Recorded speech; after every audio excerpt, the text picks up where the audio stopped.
Hello, this is a student of the RCI and we're going to interview him for our vlog. What's your name? My name is John Ariel Roma. I am a grade 12 STEM student here in Riverside College. Okay, so here's the first question. What comes into your mind when you hear the word poverty? And for the follow-up question, we have, what do you think is the coherence between poverty and lack of education?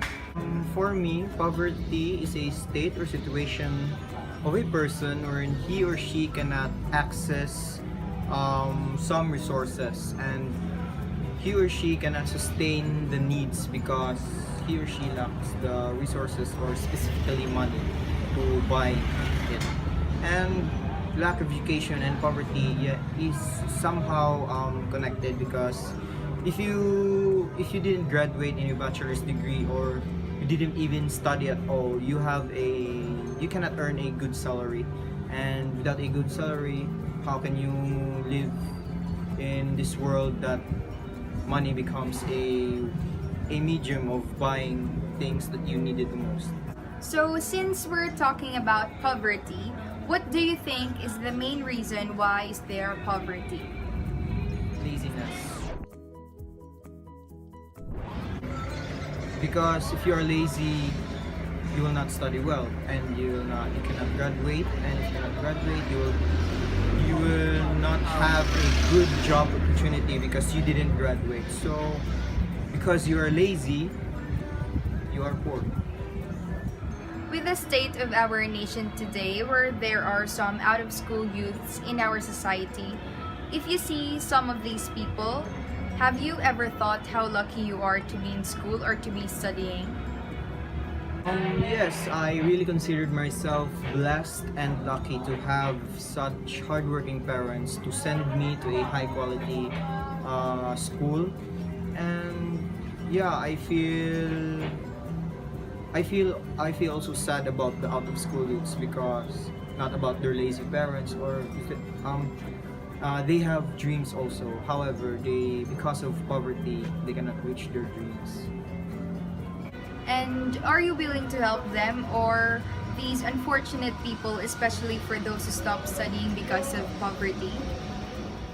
Yes, I can help them in my small or big ways, or give them an inspiration or motivation for them to fight poverty. And last, what is your opinion or views on out-of-school youths due to poverty, or any message to them? For me, if you are a out of school youth, because as long as you are determined and you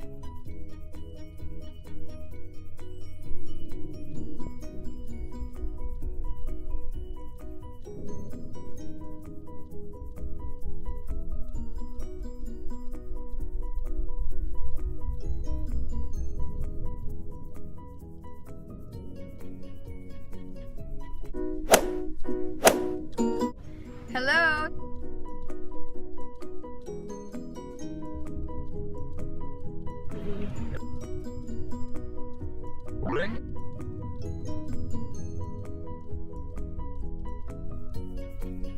Go. So here's our first question. What comes into your mind when you hear the word poverty, and what do you think is the coherence between poverty and lack of education?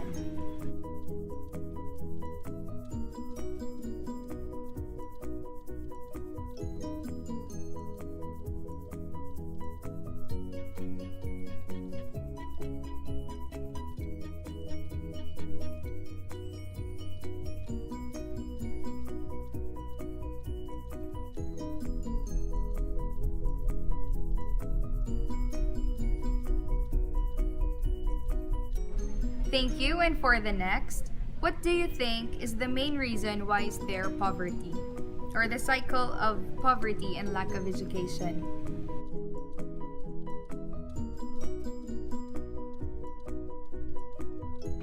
of our primary needs and necessities as human beings. In today's generation, it's easy to say that everything comes with a price. Poor to average families struggle to afford their food, miscellaneous fees, bills, daily supplies because of the high price rates. That is the reason why some people lack in fundamental education.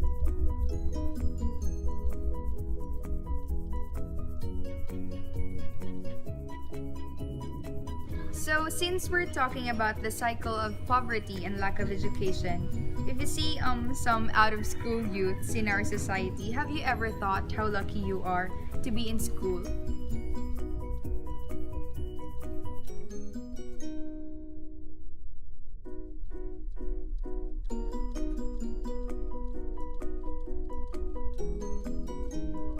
And the last question, what is your opinion or views on out-of-school youths due to poverty?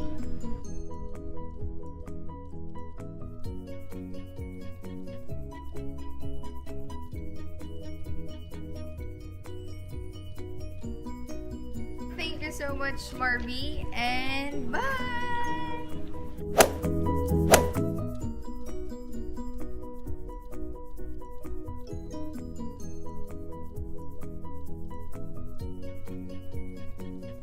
Hi, I'm Miss Christy.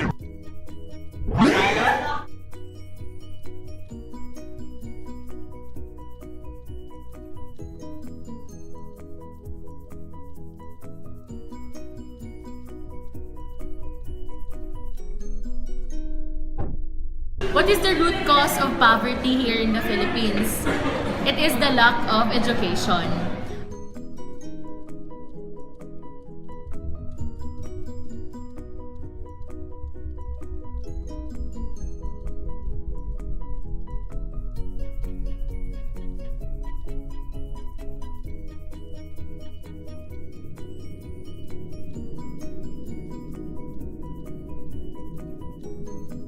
Skills for work, and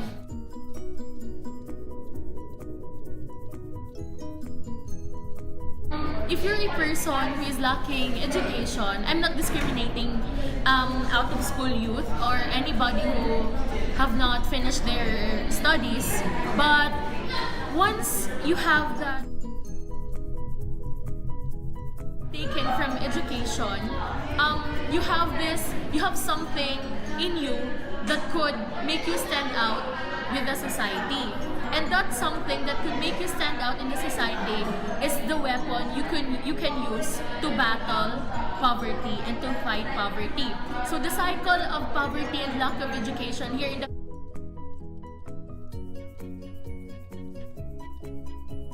if you lack education,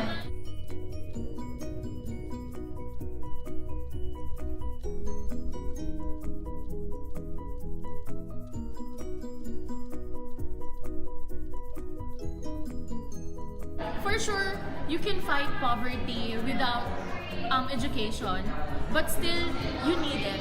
It's a weapon that you can use in today's generation.